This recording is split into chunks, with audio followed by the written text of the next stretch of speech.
energie, ktoré vysielate, vyžarujete spojené s nejakými myšlienkami a nejakými názormi na svet, je ako maratón. Je niečo veľmi dlhodobé a niečo je šprint. Niečo sa vám objaví v živote hneď, niečo trvá dlhšie.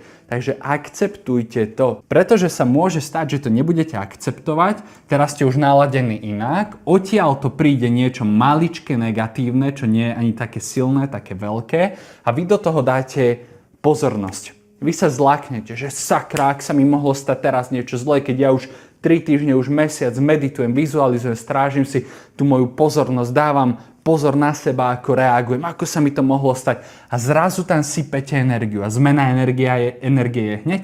Zrazu ste z tej pozitívnej energie zase preladení na silu tých magnetov tej negatívnej energie a zase ste v tej hre, zase niečo vysielate negatívne, niečo zlé, niečo silné, čo sa vám potom časom bude alebo môže manifestovať do vášho života. A pokiaľ v tom zotrváte a nepreladíte